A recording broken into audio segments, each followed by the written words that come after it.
सेवा बहुत कठिन वस्तु है। सेवा भगवान की जिसने पधराली, प्रियाजू की पधराली सेवा कर रहा है, आप समझो श्री जी के निकुंज में हो, संशय मत करना, सीधे आपको श्री जी अपनी सेवा में लेंगे यदि सेवा विराजमान। देखो साधना का फल होता है, सेवा का फल नहीं होता। सेवा का सीधा फल होता है स्वामी के समीप नित्य सेवा में पहुंच जाना। आज तक हमें कहीं ऐसा प्रमाण नहीं मिला कि श्री जी की सेवा करने वाले की गति में अंतर हुआ हो।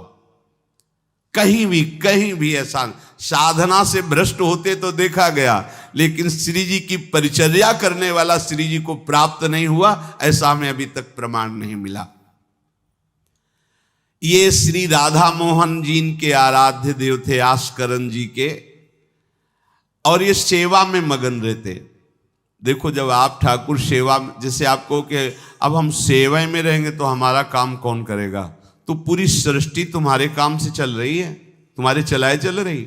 अरे कुछ समय, घड़ी दो घड़ी तुम ऐसी निकालो जिससे एकांत चित्त से आनंद पूर्वक अपने लाडले ठाकुर को दुलार कर सको। उनको श्रृंगार करो, भोग लगाओ, आरती करो, चार परिक्रमा करो, साष्टांग दंडवत करो। जीवन का परम लाभ है ये।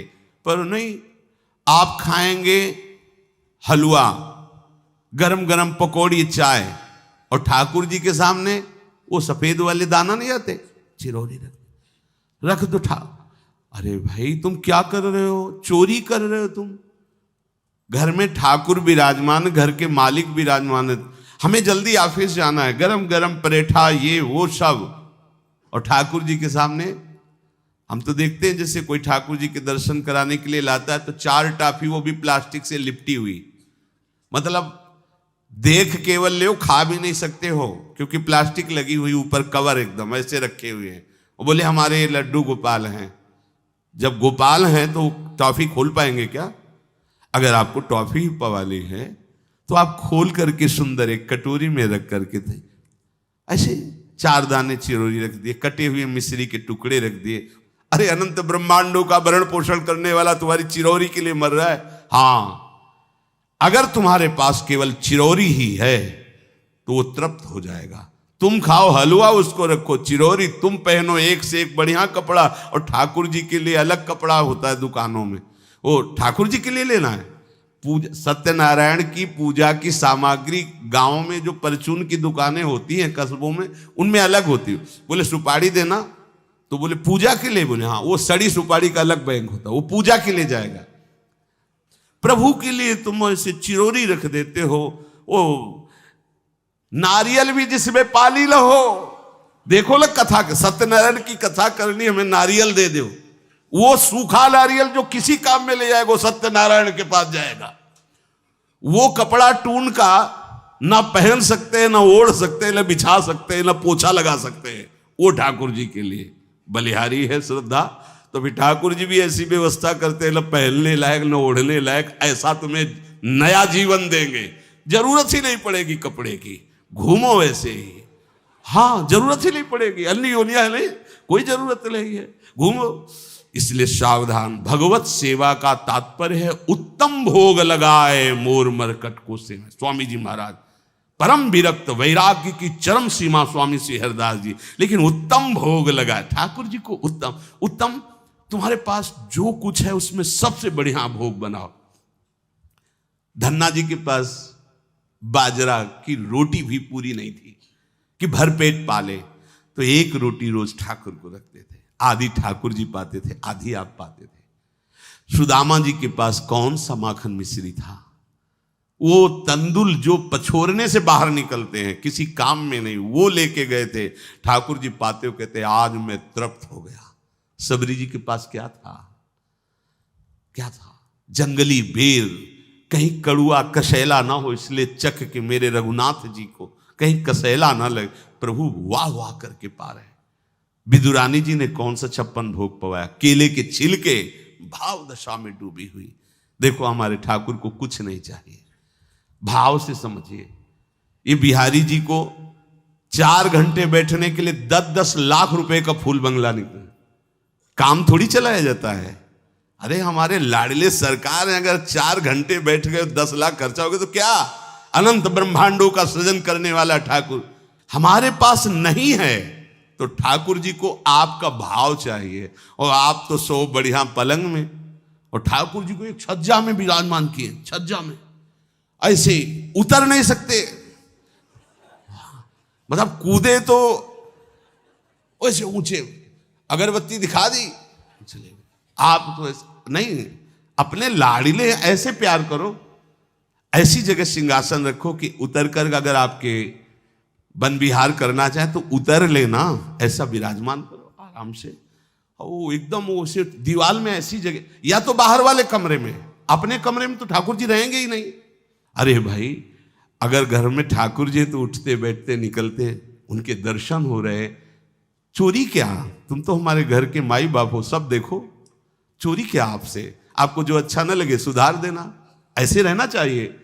बिल्कुल भगवत प्राप्ति निश्चित है। ये सेवा पद्धति है, बड़े भाव से आप इसको स्वीकार कीजिए। हमारे लाडले बड़े कृपालु हैं। अरे जहर पिला रही है छाती में लगा के तो परम पद दे रहे हो, तुम दूध पिलाओगे तो तुम्हें परम पद नहीं मिलेगा। पूतना जहर लेकर के पिला रही बाल गोविंद को, अभी 6 दिन के ठाकुर हैं, उसे परम पद प्रदान किया, और आप रोज सुंदर सुंदर भोग लगा रहे हो और तुम्हें भगवत प्राप्ति नहीं होगी। ठाकुर जी की आरती उतार रहे हो, बलिहारी जा रहे हो, उनके सामने कीर्तन कर रहे हो, नृत्य कर, विश्वास तो करो ना, तुम्हें भगवत प्राप्ति हो जाएगी। आस्करन जी ने एक चौकीदार पूजा गृह के बाहर बैठाल दिया और कहा कोई भी भीतर आने ना पावे, क्योंकि एक बार भी सेवा में विक्षेप मुझे बर्दाश्त नहीं। तो ठीक 10 घड़ी का इन्होंने भी नियम, जो नियम लो उसका निर्वाह करो। 4 घंटे। दिल्ली का बादशाह किसी कारण से उधर आया हुआ था, उसने कहा मुझे आस्करण जी से तुरंत मिलाया जाए। पहले तो राजा लोग होते थे और बादशाह, अब जैसे मुख्यमंत्री और प्रधानमंत्री, राष्ट्रपति। तो जो मुख्यमंत्री हैं ये राजा हैं प्रदेश के, और वो संपूर्ण राज्यों का बादशाह उसे कहा जाता था। आस्करण जी को शीघ्र हमारे सामने उपस्थित किया जाए। प्रार्थना की कि महाराज असंभव, इस समय आस्करण जी महाराज अपने ठाकुर जी की सेवा में हैं और उनका आदेश है 4 घंटे कोई हमसे बात ना करे। आस्करण जी को सूचना देने के लिए बार बार सेवकों को आदेश किया, पर कोई भी सेवक बादशाह की आज्ञा पर नहीं उतरा। हम अपने राजा से ऐसा नहीं प्रार्थना कर सकते। 4 घंटे। बादशाह को बहुत कष्ट हुआ कि हमारी आज्ञा का उल्लंघन। तुरंत आदेश किया सेनापति को, बुलाओ, देखते हैं कि हमारी आज्ञा का उल्लंघन का परिणाम क्या होता है। सेनापति तुरंत उपस्थित हुआ। इस नगर के सबको दंड दिया जाए और बंदी बनाकर आस्करण को हमारे सामने लाया जाए, क्योंकि बादशाह है। अब अहम तो विराजमान है ही है, कोई परमहंस थोड़ी है कि अहंकार लीन हो गया है। बताया गया कि ठाकुर सेवा में, भगवत आराधना में 4 घंटे उनके पास कोई सूचना नहीं पहुंचाएगा। बादशाह की आज्ञा का उल्लंघन करने के कारण सब सैनिक जितने थे दब रहे थे। महाराज की तो आज्ञा है कि सूचना न दो, पर यहां तो सब गड़बड़ हो रहा है। बादशाह ही नाराज हो गया। बड़ी घबराहट पूरे नगर में फैल गई और पूरे सैनिकों में फैल गई। ये नरवरगढ़ ग्वालियर से दक्षिण में है। आस्करण जी ना शिकार खेलते थे, ना किसी को दंड देते थे, बस केवल भगवत सेवा, नाम जप, नाम कीर्तन। पूरे नगर को सब सुविधा, सबके घर में ठाकुर सेवा, सबके यहां नाम कीर्तन सुनाई देना चाहिए। जिसको जो जरूरत हो राज दरबार से ले जाए। किसी को लग सकता है अगर ऐसे बढ़ता रहेगा तो राज खजाना खत्म हो जाएगा। नहीं, अज्ञान से तुम सोचते हो। एक बार पूज्य पादुड़िया बाबा के यहाँ 500 लोगों का भोजन बना। अब वहां उत्सव में 5000 से भी अधिक लोग आ गए, तो जो सेवक जन थे, भंडारी थे, भाग के आए, बाबा अब तो बहुत ही हानि हो जाएगी, क्योंकि सब लोग आ गए, 5000 के लगभग लोग हैं और 500 का ही भोजन बना है। बाबा जी ने कहा घबराने की जरूरत नहीं, गए अपना ऊपर का चला ऐसे डाल दिया जो रसोई बनी हुई थी, बोले इसे खोलना नहीं, बस बांटते जाओ। सब पा चुके, जितना बना था ना वो भगवत प्रताप। हरिराम व्यास जी की बेटी का ब्याह, रात्रि में बारातियों के स्वागत के लिए एक से एक सुंदर पकवान बने हुए थे, क्योंकि जिनके चेला मधुकर शाह राजा थे उनके पास कमी क्या, सब सुविधाएं। हरिराम व्यास जी ने सोचा ये संसारी आदमी इतने सुंदर सुंदर पकवान पाएंगे, ये तो ठीक नहीं है। वृंदावन के संत जन लेंगे तो अपने ठाकुर का भोग लगाएंगे, पाएंगे, कीर्तन करेंगे। कोतवाल को बुलाया वृंदावन के और कहा सब वैष्णव जनों को कह दो कि तुरंत आ जाओ, रमनिया ले जाओ। देखो कैसी भावना है, बेटी का ब्याह है। बोले संसारी आदमी बाराती क्यों पाएंगे, अब आप हो तो कह दे अरे इज्जत चली जाएगी, बाबा जी को खवाने से क्या इज्जत है, बारातियों को खवाएंगे तो इज्जत बनेगी। ये किसकी, देहाभिमानियों की। और अपनी इज्जत क्या है, श्यामा श्याम। अगर रसिकों को पवाएंगे तो हमारी इज्जत बन जाएगी, श्यामा श्याम प्रसन्न हो जाएंगे। तो श्यामा श्याम प्रसन्न हो जाएंगे, बाराती भूखे रहेंगे, ऐसा कैसे हो सकता है, ऐसा हो ही नहीं सकता है। हरिराम व्यास जी के, अब उनके लिए तो कोई रोक नहीं, उन्हीं की बेटी का तो ब्याह है। जो भंडारे में सब जमा थे, लड्डू गुलाब जामुन ये वो सब भर भर के अमनिया, ले जाओ ले जाओ। अब ब्रजवासी संत जन सबको बांट दिया, पर जितना भंडारा था उतना ही बना रहा। कर तुम अकर तुम अन्यथा कर तुम सर्व समर्था सा ईश्वरा। तुम प्रभु के लिए समर्पित हो तो तुम्हारे यहां हानि कैसे हो सकती है कि हम भाई ठाकुर सेवा में समय देंगे तो हमारा काम बिगड़ जाएगा, ठाकुर जी की भोग राग की बात करेंगे तो पैसों की कमी हो जाएगी। पक्की मूढ़ता है, ये ऐसा व्यापार है ठाकुर सेवा संत सेवा, ऐसे करो और कई गुना बढ़कर के हाथ में आ जाएगा, देख लेना। क्योंकि सब दुखों का कारण पाप है, और जब ठाकुर सेवा संत सेवा तो इससे पाप नष्ट होते। जे ही पाप नष्ट हुए सुख का मार्ग खुल गया, पर अज्ञानी जानता नहीं है। अब बादशाह के आदेश से हड़कंप मच गया। कही के पठाई कहो कीजिए लड़ाई, सुनी रुचि उपजाई चली पृथ्वी पति आयो है। पर्यो सोच भारी तब बातियों विचारी कही, आप एक जावो गयो अचरज पाई है। सेवा करी सिद्धि साष्टांग होई के भूमि परे, देखी बड़ी बेर पांव खड्ग लगायो है। कट गई एड़िए पे टेढ़ी हूं न भौं करी, करी नित नेम रीति धीरज दिखाई है। बादशाह ने कहा आखिरी हुक्म है, आस्करण को हाजिर किया जाने, संपूर्ण सेना से विध्वंस मचा देंगे, नरवर गण को पूरा नष्ट कर देंगे। जो प्रधान सेना नायक था वो हाथ जोड़ करके बादशाह से बोला कि आप समझो, हम आपके सेवक हैं, आपसे लड़ कैसे सकते हैं, आप बादशाह हो, पर मेरी प्रार्थना है आप अकेले जाकर के देख लीजिए, आस्करण जी सेवा में है, अकेले जाकर बात कर। हम सूचना नहीं दे सकते पर आपको रोक नहीं सकते, आप जाकर के बात कर लीजिए। बादशाह को लगा कि बात तो सही कि हमारे ही अनुकूल है, ये कोई वैरी तो है नहीं, चलो कोई अंगरक्षक नहीं। और स्वयं अंदर जाकर के देखा तो सारी सेवा हो चुकी थी, ठाकुर जी की साष्टांग दंडवत कर रहे थे। सत्संग में भी कहा है कि आप लोगों का जैसे शरीर स्वस्थ है तो साष्टांग दंडवत का नियम लेना चाहिए। अपनी ठाकुर सेवा करके 5, 7, 11, 21, 51, 108 अपने ठाकुर जी 4 परिक्रमा की, कहीं से भी 108 दंडवत। एकोपि कृष्ण कृतः प्रणामो दशाश्वमेधा व्रतेन तुल्यः, दशाश्वमेधी पुनरेपि जन्म कृष्ण प्रणामी न पुनर्भवाए। ये भीष्म जी बोल रहे हैं, एक बार हमारे श्री कृष्ण को कोई साष्टांग दंडवत कर दे, 10 अश्वमेध यज्ञ का फल और घृत स्नान का उसे प्राप्त होता है।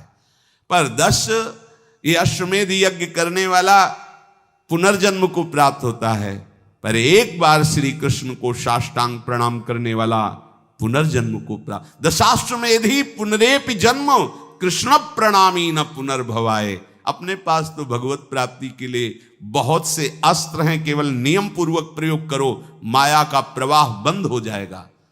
ठाकुर सेवा के बाद करना चाहिए साष्टांग दंडवत। हमने महापुरुषों को देखा है, गुरुजनों को देखा है। अब शरीर उस लायक नहीं है तो भाव से कर लीजिए। अगर शरीर स्वस्थ है और आप करने लायक हैं तो जरूर, जैसे माताएं बहनें सखियां हैं तो पंचांग, एक पंचांग दंडवत की, खड़े हो गए, हाथ जोड़ा, मंत्र अंदर स्मरण किया, फिर पंचांग 5, 7, 11, 21, 51 ऐसा करना चाहिए। आस्करण जी भगवत सेवा करके साष्टांग दंडवत कर रहे थे नियम पूर्वक। अब ये तो पता चल गया कि कोई आया है, पर ना नजर दी, ना बात की, ना रुके, उठे साष्टांग दंडवत, फिर उठे, फिर साष्टांग दंडवत। बादशाह खड़ा देखता रहा, ये तो ना हमारी तरफ देख रहे हैं ना बोल रहे हैं। बहुत देर हो गई, चुपचाप। पद का अभिमान होता है। अब वो बादशाह ठहरा, खींची तलवार, म्यान से निकाली और जब ये साष्टांग हुए तो मारा ऐसे तो एड़ी उड़ गई, कट गई एड़ी आस्करण जी की। लेकिन आस्करण जी ने ना दंडवत रोकी, ना मुड़ करके देखा, खून की धार बह रही। निष्ठा देखिए, यह है अनन्य भक्ति की निष्ठा। नहीं कहा कि अब रुक गए, कुछ नहीं, वैसे ही खड़े हुए, फिर साष्टांग दंडवत, फिर खड़े, खून से लथपथ हो रहे। कोई कष्ट का अनुभव नहीं दिखा रहे कि आओ कहे या पीछे मुड़ करके देखे। अब तो धैर्य छूट गया बादशाह की, ये मेरे से तो अपराध बन गया, ये कोई नाटक नहीं कर रहे, ये तो सच्ची में महान भागवत है। क्योंकि जो पद का अभिमानी जन होता है वो ये नहीं जानता है कि भक्ति क्या होती है, भक्ति का स्वरूप क्या होता है, भक्तों की निष्ठा क्या होती है। उनको तो लगता है कि मैं अमुक पदाधिकारी हूं, मैं इतना, तो ये बाबा जी लोग भीख मांगने वाले, इनके आगे क्या जमीन में बैठे, हमारे लिए कुर्सी की व्यवस्था नहीं होगी क्या? हमारे को इस पद का अभिमान जो मिला है उसका सम्मान होना चाहिए। तो वो जिस पद में है, इस सृष्टि में कोई वो पद नहीं है, वो हरिदास पद में है, हरि पार्षद। तुम तो मायाकृत सृष्टि के किसी पद पे होगे, वो मायापति के निजी पार्षद हैं। तुम्हें दिखाई देता है भिखारी है, तुम्हें दिखाई देता है भिक्षुक है, नहीं नहीं, वो इतने बड़े बादशाह के ऐसा बादशाह पैदा ही नहीं हुआ है? चाह मिटी चिंता मिटी मनुआ बेपरवाह, और जिनको कछु न चाहिए वो साहन के साथ। नरपति सुरपति लोकपति जिनके भावे घास, जिनके भावे घास, रहे परमानंद में तज सब ही की आस। गर्दन उतार दोगे, अगर हरि का विधान होगा तो शरीर ही नष्ट होगा, नहीं तो हमें छू भी नहीं सकते, हमारे स्वरूप को नहीं छू सकते। भक्त अपनी निष्ठा पे होता है। एक बार भी आस्करण जी ने मुड़ करके नहीं देखा बादशाह की तरफ। अब तो धैर्य छूट गया बादशाह की, गलती हो गई हमसे। ऐसा ही होता है। नवलदास जी को वृंदावन से हरिवंश महाप्रभु के शिष्य थे, तो बादशाह तुर्की था, उसके मन में वैश्यकुल के प्रति बड़ी ईर्ष्या पैदा हुई थी। तो उसने कहा भारत में वैश्यकुल नहीं रह जाना चाहिए, नष्ट कर दो। आतंक स्वरूप उनका काटना मारना, लाखों वैश्यों का कत्ल कर दिया। पता चला कि दूसर वैश्य एक वृंदावन में भी है। आए, उनको बंदी बना लिया, सामने पेश किया, कहा सर झुकाओ। कहा तो झुक चुका है एक जगह, राधा वल्लभ लाल के चरणों में। अनंत कोटि ब्रह्मांडों के बादशाह के सामने सर झुक गया है। अब तू तो एक भूमंडल का जबरदस्ती बादशाह बना बैठा है। बोले जंजीरों में बांध दो इसको, रोज कोड़े लगाओ, भोजन मत दो, फिर इसको हम दंड निश्चित करेंगे, देखते हैं, बहुत अपने अभिमान में है। बांध दिया। सुबह कोड़े लगाने गए तो जंजीरें पड़ी थी और कुछ नहीं था। फिर खोजा तो वृंदावन में राधा वल्लभ जी के दर्शन के, फिर बांध के ले गए।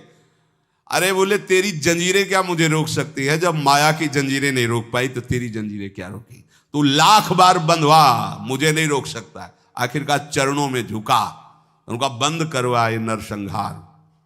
तेरे इस नर संहार से कुछ नहीं होने वाला, तू शांति से रह, ये ऐसे उपद्रव करना बंद कर। तो ये जो पदाभिमानी जन हैं, एक अभिमान में न जाने कैसे कैसे बड़े अपराध हो जाते हैं, भक्तों को नहीं जानते हैं। उठी चिक डारी तब पाछे सो निहारी, कियो मुजरा विचारी बादशाह अति रीझे हैं।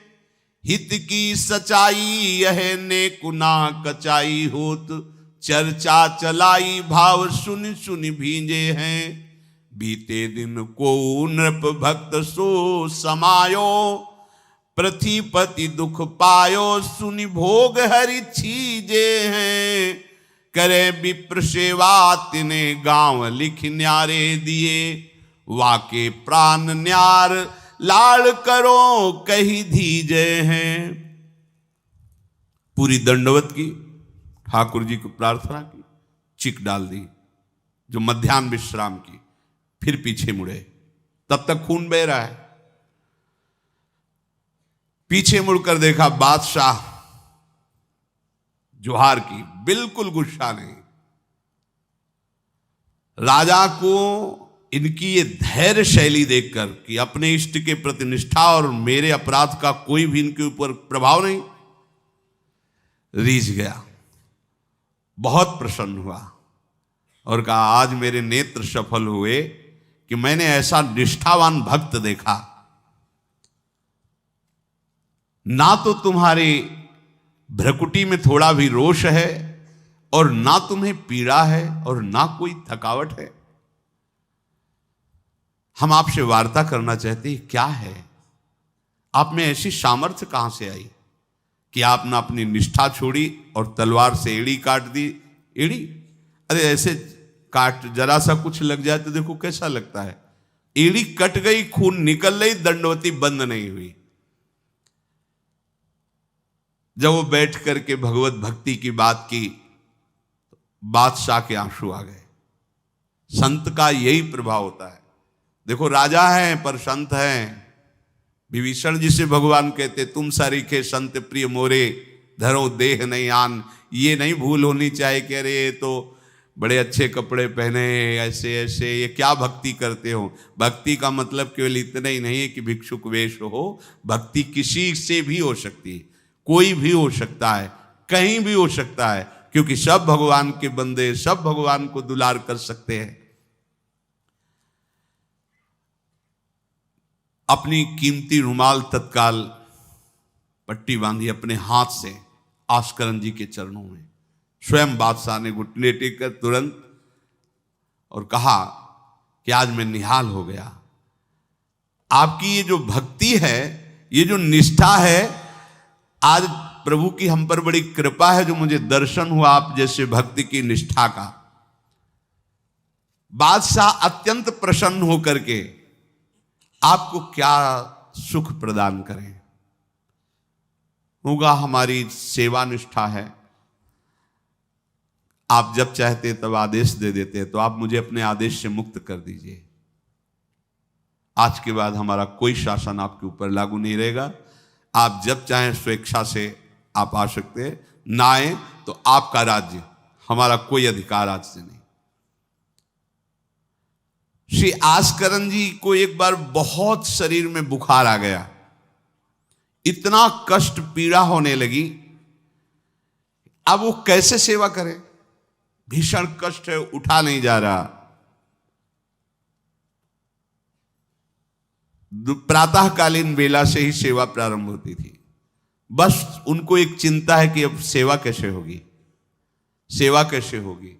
उसी शिथिलता में भगवान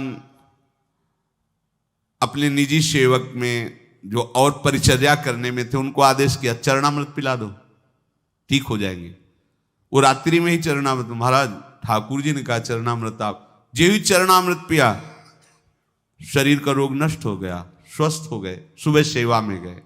इसीलिए आप लोगों से प्रार्थना करते हैं, अकाल मृत्यु हरणम सर्वव्याधि विनाशनम श्री कृष्ण पादोदकम पीत्वा पुनर्जन्म न विद्यते। मान लो भैया, एक डॉक्टर औषधि देता है, पैसे लेता है, फीस के पैसे भी लेता है, और ना फायदा करे तो भी उसी दवाइयों का तुम आश्रय लेते हो। हम कह रहे हैं कि संसार से मुक्त होने के लिए चरणामृत सिद्ध औषधि है। रोज चरणामृत ठाकुर जी का पियो, कोई पैसा नहीं लगता। बिहारी जी, राधा वल्लभ, राधा रमन, जहां चाहो, बड़े उदार ठाकुर। चरणामृत, अगर इतना चरणामृत मिला उसमें आप 1 लीटर जल मिला लीजिए, चलता रहेगा। जब कमी लगे फिर जल मिला लीजिए, चरणामृत ही रहेगा। आप वर्षों इतने चरणामृत को पी सकते हैं जल मिला मिला के, अकाल मृत्यु नहीं होगी। समस्त रोगों के नाश करने की सामर्थ्य चरणामृत में है। कोई भी व्याधि आपको परास्त नहीं कर पाएगी। और पुनर्जन्म न विद्यते, हम भगवान के धाम में चरणामृत के प्रभाव से चले जाएंगे। अब इस पर श्रद्धा कितनी है देखो आप, 10 बार वर्णन किया होगा। नियम से चरणामृत पियो, अपने ठाकुर जी का, श्री जी का चरणामृत पात्र में रख लो, 2 बार 3 बार दिन में पियो। चरणामृत आपको अकाल मृत्यु हरणम सर्व व्याधि विनाशनम श्री कृष्ण पादोदकम पीत्वा पुनर्जन्म न विद्यते। एक बार किसी विपक्ष राजा ने आक्रमण कर दिया आस्करन जी के ऊपर। आस्करन जी के जब बात पता चली कि वो आक्रमण, तो उनका प्रभु हमसे मार काट नहीं होगा, सब में आप विराजमान हो, अब हमसे नहीं हो, या तो राजपद हटाओ, मुझे कहीं एकांत ले चलो, मैं आपके लिए रोऊं तड़पूं, अब ये सब नहीं होगा कि अब हम फिर तलवार उठाएं, मार काट शुरू करें। पर अंदर से आया कि तुम राजा हो तो प्रजा की रक्षा करना तुम्हारा कर्तव्य है। तो उन्होंने पूरी सेना सजाई, जानते हो कैसे?